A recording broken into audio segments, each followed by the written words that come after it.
Hi guys, welcome to crazy GS Adda. आज हम आप लोग के लाए हैं जो ध्वनि चैप्टर है फिजिक्स में, जिसको हम लोग साउंड बोलते हैं, उससे संबंधित हम top 10 most important previous year group D में पूछे गए क्वेश्चन का डिस्कशन करने वाले विद एक्स्ट्रा फैक्ट के साथ। तो फ्रेंड्स, आप लोग वीडियो के अंत तक बने रहिएगा, आपके लिए सारे क्वेश्चन बहुत ही हेल्पफुल होने वाले हैं। तो फ्रेंड्स चलिए शुरू करते हैं। पहला क्वेश्चन पूछा था कि ध्वनि गमन नहीं कर सकती है। फ्रेंड्स, ये चार ऑप्शन में बताना है कि किस मतलब में ध्वनि गमन नहीं कर सकता है। ऑप्शन आपको दिया है द्रव, ठोस, हवा, निर्वात। तो फ्रेंड्स इसका आंसर होगा ऑप्शन डी। क्या होगा? निर्वात। निर्वात को हम लोग इंग्लिश में वैक्यूम भी बोलते हैं। तो फ्रेंड्स ध्वनि निर्वात में गमन नहीं कर सकता।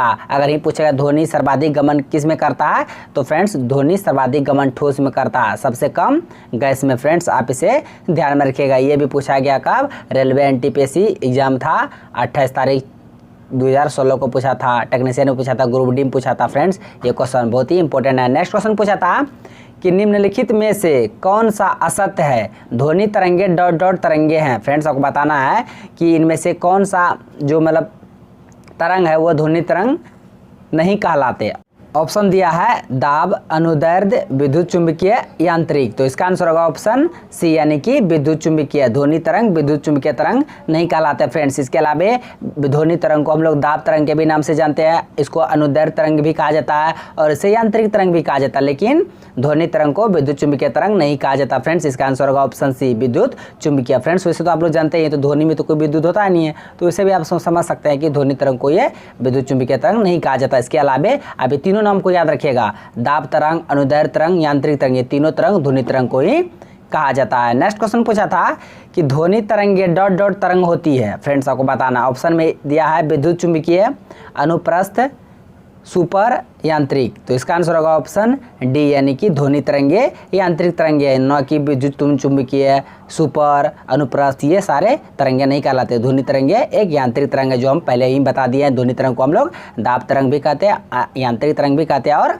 अनुदैर्ध्य तरंग भी कहते हैं। लेकिन अगर वही पूछ लेता अनुप्रस्थ तरंग, तो फ्रेंड्स प्रकाश को अनुप्रस्थ तरंग के नाम से जाना जाता है, लेकिन ध्वनि को अनुदैर्ध्य तरंग के नाम से जाना जाता है। आप ये दोनों बातों को ध्यान में रखिएगा। नेक्स्ट क्वेश्चन पूछा था ध्वनि के संचरण के लिए आवश्यक माध्यम डॉट डॉट अवस्था में होनी चाहिए। तो फ्रेंड्स ध्वनि का जो संचरण करता है उसके लिए किस माध्यम का होना जरूरी है? ऑप्शन दिया है ठोस, गैस, द्रव, इनमें सभी। तो इसका आंसर होगा ऑप्शन डी, यानी कि इनमें सभी, यानी सभी माध्यमों में ध्वनि संचरण कर सकती है, ठोस माध्यम में, गैस माध्यम में, द्रव माध्यम। तो फ्रेंड्स इसका आंसर होगा डी, यानी कि इनमें सभी माध्यमों में ध्वनि संचरण कर सकती है। फ्रेंड्स विभिन्न माध्यमों में ध्वनि अलग अलग मतलब उसका मतलब संचरण होता, चाल होता है विभिन्न माध्यमों में। तो फ्रेंड्स आप इसे याद रखिएगा, ठोस में अलग, द्रव में अलग, गैस में अलग, लेकिन चाल समान नहीं होता सभी माध्यम में। आप इसे ध्यान में रखिएगा। वैसे तो एक क्वेश्चन आ गया है फ्रेंड्स, आप उसमें हमको डिटेल तरह से बता देंगे। नेक्स्ट क्वेश्चन पूछा था कि डॉट डॉट ध्वनि तरंग की विशेषता नहीं है। फ्रेंड्स आपको बताना है चार ऑप्शन में कौन सा ऑप्शन है जो ध्वनि तरंग का विशेषता नहीं है। ऑप्शन ए में दिया आयाम, वेग, आवृत्ति, हर्ट्ज। तो इसका आंसर होगा ऑप्शन डी, यानी कि हर्ट्ज। हर्ट्ज ये ध्वनि तरंग का विशेषता नहीं है फ्रेंड्स। हर्ट्ज आवृत्ति का सही मात्रा होता है। उसके अलावा जो आयाम होता है, आवृत्ति होता है, वेग होता है, सारे ध्वनि की विशेषता है, लेकिन हर्ट्ज नहीं है। तो फ्रेंड्स इसका आंसर होगा option D, hertz. Next question पूछा था कि ध्वनि डॉट डॉट के कारण उत्पन्न होती है। तो फ्रेंड्स ध्वनि आपको बताना जो साउंड है किसके कारण उत्पन्न होती है। ऑप्शन दिया है अपवर्तन, कंपन, प्रतिबिंब, घूर्णन। तो इसका आंसर होगा ऑप्शन बी, यानी कि कंपन के कारण ध्वनि उत्पन्न होती है, न कि अपवर्तन, प्रतिबिंब, घूर्णन। तो फ्रेंड्स आप इसे ध्यान में रखिएगा, ध्वनि किसके कारण उत्पन्न होता है, तो कंपन के कारण ध्वनि उत्पन्न होता है। नेक्स्ट क्वेश्चन पूछा था कि ध्वनि की तीव्रता जो मापी जाती है किस में मापी जाती है, किससे मापी जाती है। ऑप्शन आपको दिया है Richter scale, Tesla, decibel, hertz. तो इसका आंसर होगा ऑप्शन सी, यानी कि डेसिबल से ध्वनि की तीव्रता को मापी जाती है। ऑप्शन ए में दिया है रिक्टर स्केल, तो ये भूकंप की तीव्रता मापी जाती है। और टेस्ला से किसकी मापी जाती है, ये मतलब चुंबकीय क्षेत्र की तीव्रता को टेस्ला से मापी जाती है, और आवृत्ति को हर्ट्ज से। फ्रेंड्स आप ये तीनों को ध्यान में रखिएगा। नेक्स्ट क्वेश्चन पूछा था कि ध्वनि डॉट डॉट का एक रूप है जो सुनने की अनुभूति पैदा करता है। तो आपको बताना है कि फ्रेंड्स ध्वनि किसका एक रूप है जो सुनने की अनुभूति प्रदान करता है। ऑप्शन में दिया रखा है विद्युत चुंबकीय तरंग, ये तो होगा नहीं।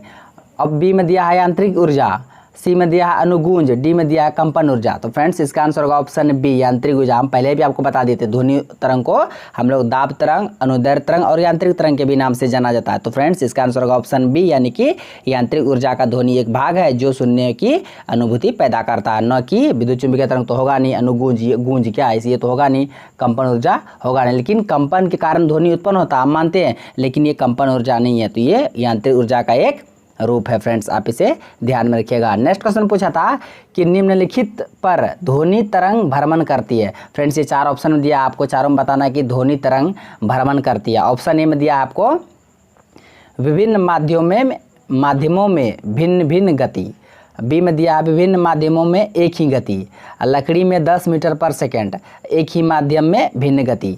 तो फ्रेंड्स ये चारों ऑप्शन बहुत ही इंपॉर्टेंट है और इस क्वेश्चन का जवाब आप लोग दीजिएगा। तो फ्रेंड्स इसका आंसर होगा ऑप्शन ए, यानी कि विभिन्न माध्यमों में भिन्न गति होती है ध्वनि तरंग की। फ्रेंड्स हम आपको समझाते हैं, देखिए ऑप्शन बी में दे रखा आपको विभिन्न माध्यमों में एक ही गति। ऐसा थोड़ी होता कि ठोस, द्रव, गैस सब में ध्वनि की चाल एक ही होगा। ठोस में अलग होगा, ध्वनि में उससे कम होगा, गैस में उससे भी ज़्यादा कम, मतलब कम होगा।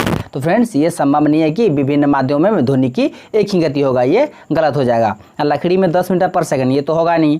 उसके बाद डी में दे रखा आपको एक ही माध्यम में भिन्न भिन्न गति। ऐसा थोड़ी है ठोस माध्यम है और उसमें गति भिन्न भिन्न होगा, ऐसा भी नहीं है। तो इसका आंसर होगा ऑप्शन ए, यानी कि विभिन्न माध्यमों में ध्वनि की गति भिन्न होती है, अलग अलग होती है। मतलब अलग माध्यम में ध्वनि की गति अलग अलग होती है, भिन्न भिन्न होती है। फ्रेंड्स आप इसे ध्यान में रखिएगा। ठोस में सबसे अधिक होता है, द्रव में उससे कम होता है, गैस में उससे भी कम होता है ध्वनि की गति। फ्रेंड्स आप तीनों को याद रखिएगा, ध्वनि की गति सबसे अधिक किसमें होता है? ठोस में, उसके बाद द्रव में, उसके बाद गैस में।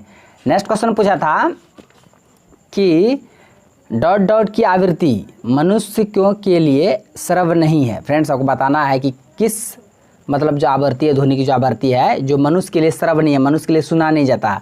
ऑप्शन में दे रखा है 18,000 हर्ट्ज, 22,000 हर्ट्ज, 10,000 हर्ट्ज, 20,000 हर्ट्ज। तो फ्रेंड्स इसका आंसर होगा ऑप्शन बी, यानी कि 22,000 हर्ट्ज को मनुष्य सुन नहीं सकता। फ्रेंड्स क्योंकि देखिए अब श्रव्य जो तरंग है उसका जो आवृत्ति होता है 20 हर्ट्ज से कम होता है। जो श्रव्य होता है, जो मनुष्य सुना जा सकता है, वो होता है 20 हर्ट्ज से 20,000 हर्ट्ज के बीच मनुष्य को भी तरंग को सुन सकता है। लेकिन 20,000 से ऊपर जो हर्ट्ज होता है उसको मनुष्य नहीं सुन सकता। फ्रेंड्स इसलिए इसका आंसर होगा ऑप्शन बी, यानी कि 22,000 हर्ट्ज। फ्रेंड्स हर्ट्ज किसका मात्रक है? तो ये आवृत्ति का मात्रक है। तो फ्रेंड्स आज का क्वेश्चन बस यहीं तक था। फ्रेंड्स इसका हम पार्ट 2 लेके नेक्स्ट वीडियो में आएंगे। तो फ्रेंड्स अगर आप नए हैं तो मेरे यूट्यूब चैनल कर दीजिए, जिस अड्डा को सब्सक्राइब करें और बेल आइकन को भी हिट कर दीजिए ताकि हर एक लेटेस्ट वीडियो का नोटिफिकेशन तुरंत आप तक पहुंच जाए। थैंक्स फॉर वॉचिंग वीडियो, धन्यवाद।